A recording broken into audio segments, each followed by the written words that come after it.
What's good, YouTube? It's Brazy Plays back with another NBA 2K26 My Team video, and today we're going to be going over the fastest way to get your two-mode completions to get Tom Chambers, who is probably the best small forward in the game, if not top three, no question. So first and foremost, this is going to be completely offline as well. This is basically something anybody can do and can do relatively quick. I mean, it's still going to be probably 15-ish hours of grinding, so just a heads up for that. I mean, there's really no way to do it quicker than that. But the two, and it both stems from the same mode, which is the breakout mode. I've made videos in the past of just how to get three as fast as possible, but I think to get your two, you really need to stick to this mode specifically. And the first one is going to be normal breakout. So basically you play 100 games. You can only use each card one time, unless if you do a challenge, for instance, like this get 8 post moves with any player. If you get those 8 points with post moves, if you get those, you get one random card of these 3 that you would use back. And then if you lose, it does not end your run. The only way your run stops is if you run out of cards, like how you see players remaining 100 or 1062 out of 1100.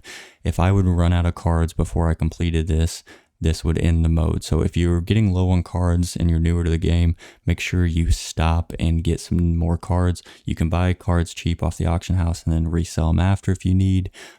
But yeah, make sure you do not run out of cards if you're newer and don't have a ton. I would say, without doing any challenges, 300 to 350 cards would be the safe bet to have. But if you're like me and you got over 1,000 cards sitting in your collection, I don't worry about the challenges because it makes the games go by quicker if I just do them as quick as possible. So that's the way I do it. I have 1,100 cards though, so you might be in a little bit different of a situation. I would say breakout takes probably around 8 hours or so. You might be able to do it a little bit quicker, doing it the way I'm doing, not worrying about challenges. But also while you're doing this, use your double XP tokens. I'm kind of wasting one right now because I kind of put it on before I started making these videos. And but yeah, I would definitely use double XP, try to kill 2 birds with 1 stone and level up towards Shaquille O'Neal while you're doing this. But that is the first one. So basically you play 100 games. It's all triple threat and clutch time. And it's around, for most seasons I've played that I have counted, it's around 70 triple threat and 30 clutch times. Also, a couple other things you can use if you've got them in your collection are you can use this reset. And I haven't used one of these yet, but if I'm reading it correctly, you get every card you've used. So you can probably get halfway through using your good cards and hit one of these resets and get all your cards back. If I'm reading it correctly, let me know if I'm wrong in the comments. But the other one is if you have a bunch of these Conqueror ones, it's basically you get an instant win. So you get 6 free wins that you don't have to play the game. I always save mine till near the end on the higher difficulties because those games take longer because it's harder to score because it's on like All-Star, Hall of Fame, or Superstar difficulty. So I would wait till at least you're into the pink or blue and then use those skips on clutch time games because that'll speed it up the most. But yeah, that's kind of the quick way to get the first one. And then to piggyback on that, the second mode completion you will get from clutch time. It doesn't matter which order you do these two in. If you want to play your breakout boards first, then do that. If you want to, I think Gauntlet's faster, so I'm just knocking out Gauntlet so I can get some momentum going with it and then move to normal breakout after. Also, I think normal breakout is easier to play on mobile. So like if you have a decent team, you can play this. I think Gauntlet I've played on mobile before. You're using low overall cards, so it's a little bit harder to shoot with those.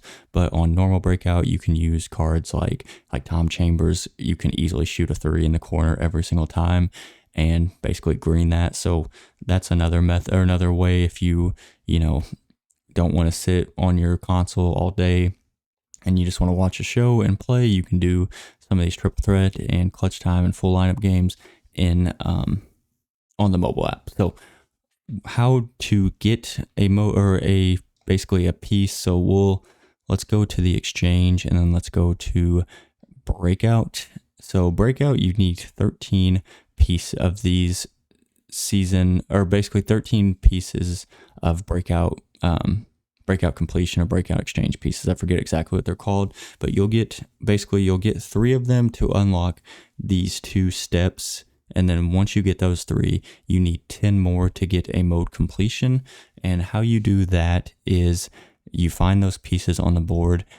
They are on, basically you'll have to get to the second warp, which to do that, you need to play 3 of these type of games in a row. So you'll want to look for ones that say power, and then like this one says Dennis Rodman. I don't know if they all say that, but basically when you see a team logo, you'll need 3 of those games in a row. So like right now, if you don't see any of them, you can also just keep resetting. Oh, I hit the wrong button. You basically keep resetting. It does have to be on all game modes. I think I said that already. But like realistically, what I do sometimes is I look to find 2 of them at the same time. Just so like right now, I got 2 of them. What I would do is play this triple threat game, get to the outside as fast as possible.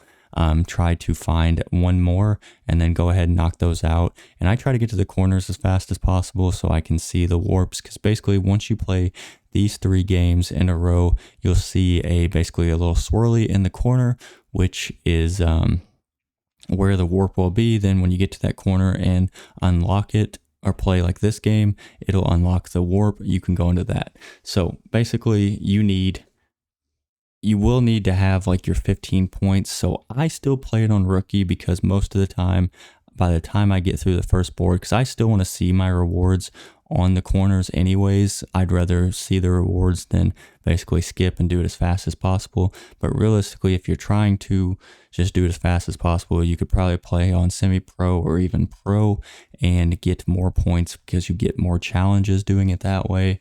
And then get to the second board as soon as you see the warp and do it that way. But once again, that's kind of personal preference. I would rather get the extra MT, the extra possible badges, stuff like that. So I do it that way personally, but this one I might do a little bit more of trying to get to or playing on a higher difficulty just to get the mode completion as fast as possible.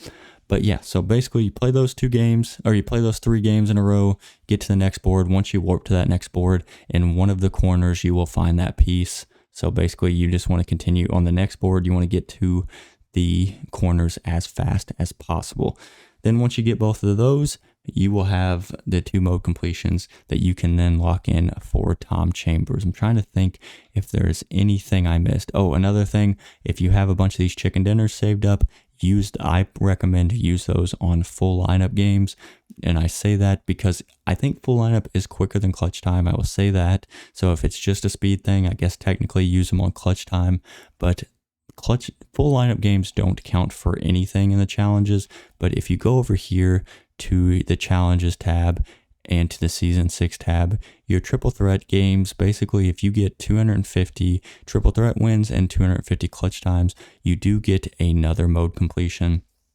And yes, Tom Chambers only takes 2, but if you want 5 legend badges to possibly put on Tom Chambers, or if you want Rudy Gobert, Michael Finley, one of the other options, you can get this for that. So my thing is, and on this season, you do get 299 premium packs as well as 497 packs. So I'm going to try to play clutch time and triple threat. And if I have chicken dinners, I'm going to skip the full lineup games as much as I can to save myself some time.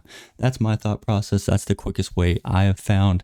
The one caveat I will say is if you've been playing all year, I've been saving like my showdown wins. So right now I have 33 plus 14. So that's 47 free showdown wins. And some people probably have a lot more than me because I don't play a lot online. If you have a ton of these, you could technically, like some people might have like 70 of these saved up. You could use those and get 1 mode completion very quickly. I'm planning on just continuing to save mine and then doing this possibly next season and getting a mode completion right off the rip. But yeah, those are the kind of your options. I mean, I would say other than that, I would say without using free game showdowns, not going to be quick. Triple threat park, you need like 300 wins to get one, so that's not very quick. Salary cap, you need 150 salary cap wins. That's going to take you more time than both of the breakout options. So and domination doesn't give one, sadly. I wish it did. Hopefully that's something that maybe in the future. I doubt it since we're already in season 6, but yeah, those are kind of the 2 modes that I think you can get the quickest, and you're also working towards a 3rd one if you want those legend badges or something else. So yeah, let me know what you guys are grinding first. Let me know if this helped, if this made it easier for you guys to get Tom Chambers quicker. And yeah, if you guys like the videos, please feel free to subscribe and like the video, and tune in to the next one.